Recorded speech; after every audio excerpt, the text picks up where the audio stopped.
For 5 minutes.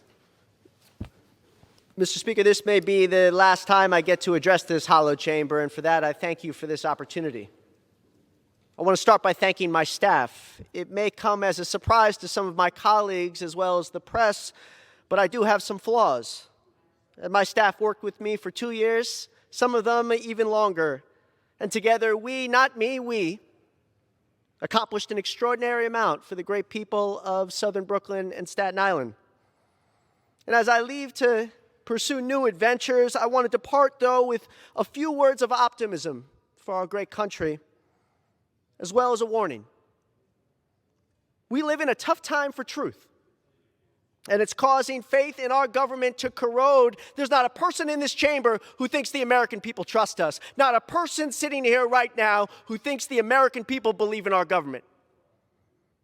This didn't happen overnight. It was death by 1,000 disappointments, 1,000 scandals, 1,000 lies broken by politicians who mock a virus until it kills their neighbor, who carve us up into blue states and red states, yet have the nerve to question someone else's patriotism, who saw no problem whatsoever giving a $1 trillion tax cut to big pharma and companies that are killing our planet.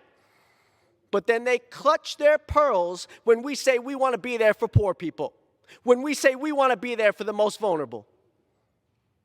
But you know, during my few years in politics, I've seen how we can beat back this festering cynicism. When we fight like hell for what is right, especially for those who need us most. When we bring converts to our side by promoting truth where there is injustice, by appealing to common sense and, God forbid, humanity. I've seen constituents who thought their government was there only to screw them over begin to hope that maybe that wasn't the case when we passed the Victims' Compensation Fund, when we cut through the red tape to finally begin the construction of the East Shore Seawall, the largest resiliency project in New York City. I saw it when we reunited families torn apart by the racist Muslim ban, and when we secured millions to combat the opioid epidemic. In retrospect, though, those were the good days. And then there were days when it felt like our politics was absolutely irredeemable. When a peaceful march for justice in my community was used as a weapon to tell my constituents that it's impossible to believe that Black lives matter while also believing that the vast majority of police officers are heroes. Those marchers were called thugs.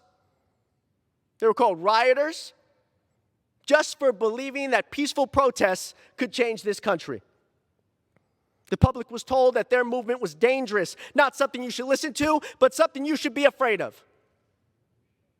Yet those who saw it with their own eyes, the truth cut through all those smears. I remember being outside of a supermarket. It was raining. I was miserable. An off-duty police officer came up to talk to me. He assured me he was no Democrat, but he'd been working that day of the march. Been skeptical, but those young men and women, they changed his mind, and he was proud of them. That officer saw past the lies, past the differences others have used to divide us. He witnessed his fellow Americans in pain, and for him, it changed everything. In typical Staten Island fashion, though, right after, he told me he wasn't going to vote for me and that I was going to lose for 1,000 other reasons. But conversations like that, they've refreshed my memory, my faith that this country can one day live up to its promise. We can put the government back on the side of working people from New York City to Washington, D.C., and everywhere in between. That's the America we know is possible, one where in the face of unimaginable vitriol, we don't hate back. In the face of unimaginable adversity, we don't give up fighting. Until it doesn't matter what you look like or where you come from, but in this country, you can accomplish your dreams. A safe America, a just America, our America. You know, in light of recent electoral results, some have begun to wonder if Democrats should soft pedal the fight for equal justice, if they should take a step back from fighting for economic security, or even just give up. I'm here to say absolutely not. This cannot wait. Justice cannot wait. If you aren't willing to risk everything to build a better country, then you do not belong here in the first place.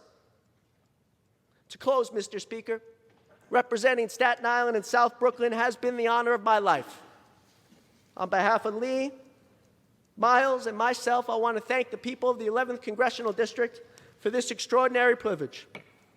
I'm not sure what life has in store for us, but I will be on the front lines making sure our city and country live up to its promise.